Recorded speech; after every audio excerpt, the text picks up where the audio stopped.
¿Qué pasa, locos? Muy buenas y bienvenidos a un nuevo capítulo de Árbol Sano. Como recordaréis, en el anterior capítulo hablamos sobre el nitrógeno y los tipos de nitrógeno. Bien, pues en este capítulo tenemos pendiente sobre el mismo tema, sobre el abonado, tenemos pendiente el hablar del fósforo y del potasio. Bien, antes de hablar de estos dos elementos, vamos a hablar de algunos síntomas de deficiencias que nos quedaron por ahí pendientes. Bien, el primer concepto que tenemos que tener en cuenta es la clorosis, ¿vale? La clorosis es un amarillamiento de las hojas. En este caso, por ejemplo, tenemos aquí este Arce palmatum, variedad Yamamomiji. Este arce no tiene amarillamiento, aunque le veamos un verde así manzana, un verde alimonado, es por la variedad, ¿vale? Pero podemos ver también que tenemos a veces amarillamiento de las hojas y esto se denomina clorosis. Ese amarillamiento de las hojas es por falta de clorofila. Esa clorosis se puede dar en hojas jóvenes y en hojas más maduras. Y nada, lo que debemos de saber también es que esta clorosis sí se puede combatir. Luego tenemos también la necrosis, ¿vale? La necrosis es cuando hay alguna parte de tejido de la planta muerta, es decir, podría ser la hoja, podría ser el tallo, podría ser el tronco. Cuando eso se muere, eso es irreparable, o sea, es necrosis. Es como en las personas puede haber necrosis en una úlcera o algo así, ¿no? Por ejemplo, pues esto sería lo mismo, la necrosis es muerte ya.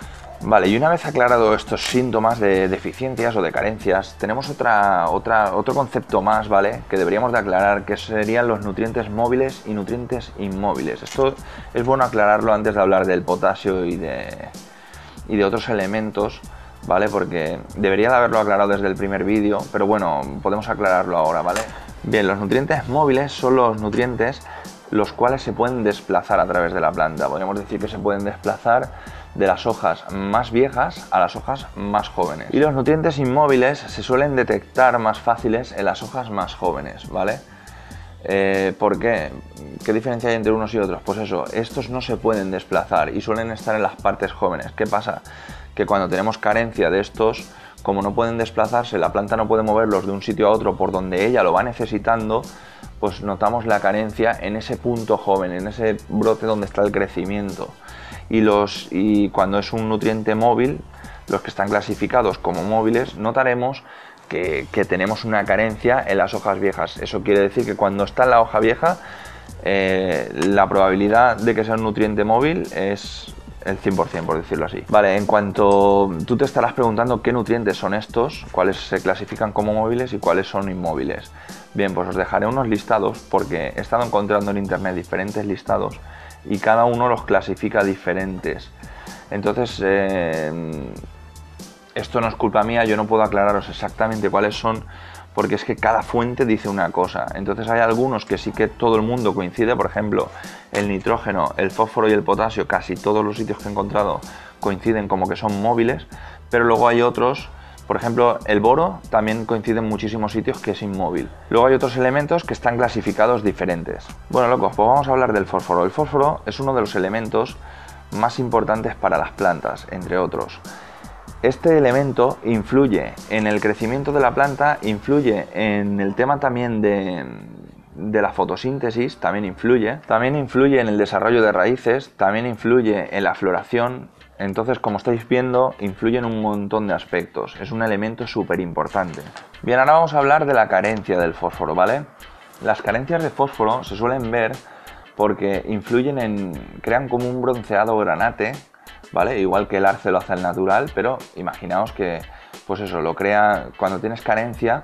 Se nota una necrosis, un color marrón por los bordes, un color granate. También disminuye el número de brotes, forma tallos muy finos. Y luego, pues eso, como influye en el tema de raíces, pues tendríamos menos raíz, menos desarrollo de flor, el cuajado de frutos no es el correcto, no cuajan bien los frutos. Bien, ahora vamos a hablar del exceso de fósforo, ¿vale? El exceso de fósforo no suele ser perjudicial, pero sí suele causar otra serie de problemas. A ver, crear un exceso de fósforo es bastante difícil, ya que suele ser un elemento que es bastante inmóvil en el suelo.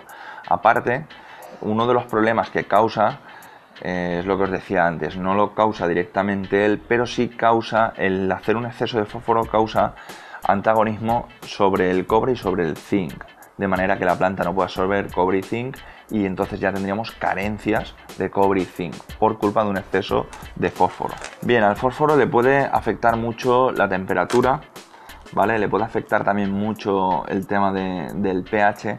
Si no tenemos un pH correcto, podemos tener también excesos de fósforo o bien carencias. Y luego también causa otra cosa cuando creamos un exceso de fósforo, que es que impide la absorción de nitrógeno, ¿vale?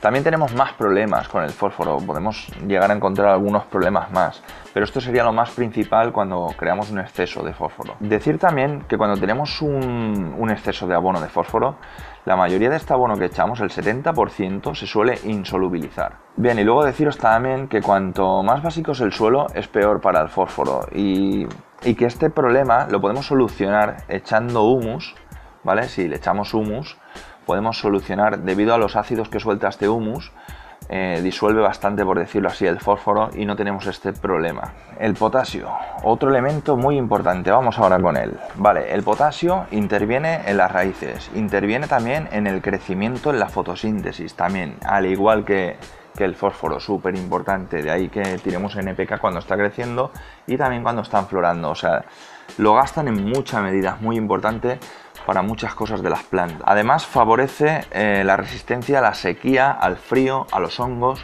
o sea, es súper importante para ellas, para defenderse, por decirlo así. Vale, vamos con las carencias del potasio. Por cierto, el potasio se escribe con una K, al igual que el fósforo con una P, ¿vale? Os lo iré poniendo, pero para que lo sepáis.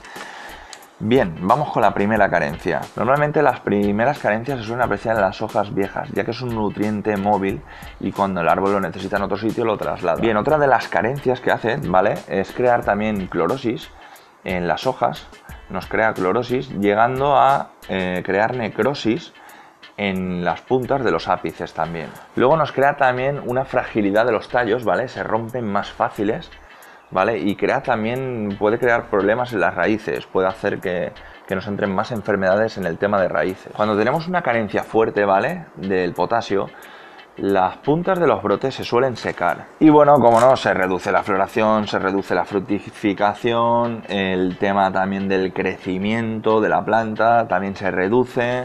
Y en general son mucho más susceptibles las plantas a ataques, porque ya hemos dicho, ataques sobre todo de hongos. Porque ya hemos dicho que el potasio lo que hace es reforzar también el tema contra la sequía, contra hongos, contra el frío. Bien, ahora vamos a hablar del exceso de potasio. ¿Cuál es la mejor manera de detectar este exceso, ¿vale?